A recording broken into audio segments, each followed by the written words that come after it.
every constituency from next year onwards is going to give the equivalent of $1 million to the person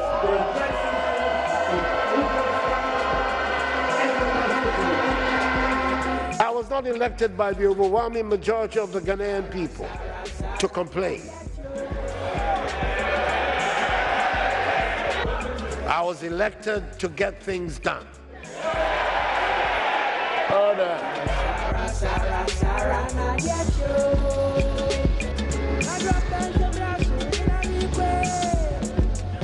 Nanado, you want to come here, oh my lady.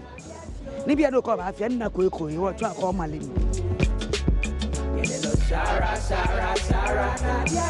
When are you bringing our own so that it become a living witness, a living evidence for us to talk about? When we are talking, we can give you a physical evidence. This is what that money has been used for. This is what he talked about has been used for.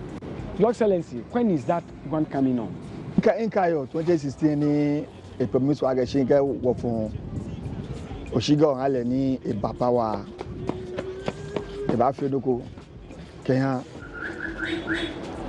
Lada de Kutupon, a Bam, a couple of Kukuni, I'm Gekwe, I'm a fashion, be an end Kabuone, most about 3 years more your name. What Naku, no Yanoko, one Naku Chakamuku.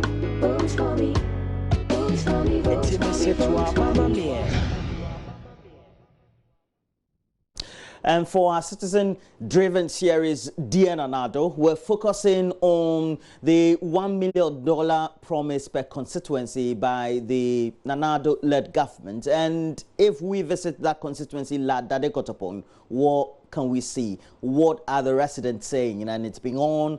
And today, we're doing that great assessment. We are also going to have officials from the Coastal Development Authority right here in the studio. And the responses will be swift. And we're going to have Keke Bonzi, a Deputy CEO for the Coastal Development Authority, fully here.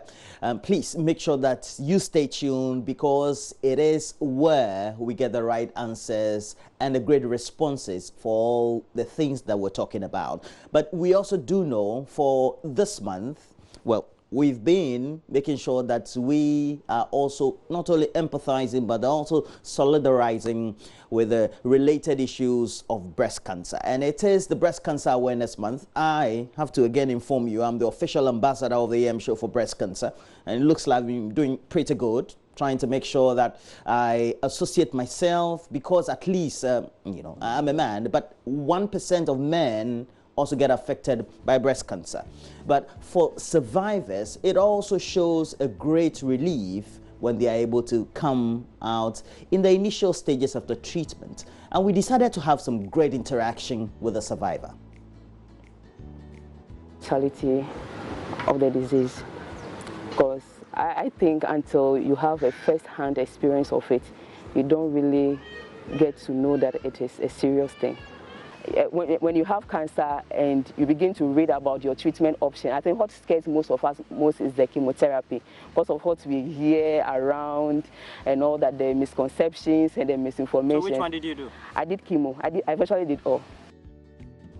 And she went through it all. We're talking about Comfort, not her real name, because we still attach stigma to the subject of breast cancer. And those affected people would have to really go through themselves and be strong enough to be able to face society. But Comfort, not her real name again, is doing some great work after going through the treatment regime and also talking to those who currently are in the midst of it, those who have been diagnosed of having it, and also undertaking some great public fora across the country in relation to creating awareness on the subject. So today, make sure that you stay with us. And if you are a survivor yourself, or you have been diagnosed with it, or you just want more information or awareness on the subject, make sure that you are always on hand interacting with us on Facebook, JoyNews on TV, and also through our Twitter handle at JoyNews on TV. And as you watch us live through our official channel on YouTube, My Joy Online TV, you give us more of those comments as well. But we have to tell you, there's a great event coming up. It's the EWN, which is presenting its 3rd annual conference.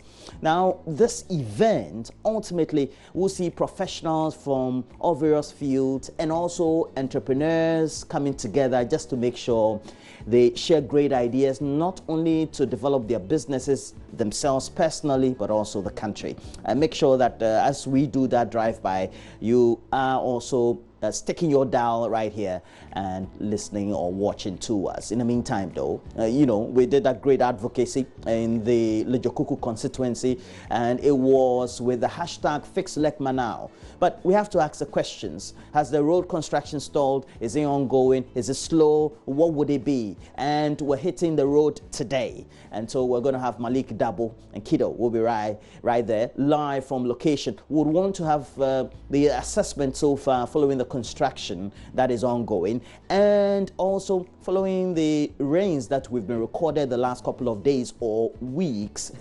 What is the state of the construction in itself? Please, if you live at Lekma or Lejokuku, you very much also ply the road. Let's know what you think. But we'll bring you the latest dose of entertainment on AM Showbiz, which is always brought to you by Wake Purified Water. We'll do a review of the newspapers. And I have to tell you, well, I had a dream that apparently, because the league leaders in England, Liverpool, were going to face Manchester United, Paul Pogba claimed that he had a foot problem in the international match he played with France. So he's going to miss this weekend's encounter with the league leaders as a Manchester United player. And it looks like he's infected their lead goalkeeper, David De Gea, as well. But we'll bring you all those highlights as Benedict also comes in and also tells us about the tragic news about the boxer, just aged 27, after a weekend fight, just the last weekend really, and subsequently has passed on. May his soul rest in peace, but Benedict also do us those honors. In the meantime, let's bring to you the latest news headlines we have. We're grateful that you've joined us for the show. It promises to be exciting, very educative, and interactive as well. Join us next.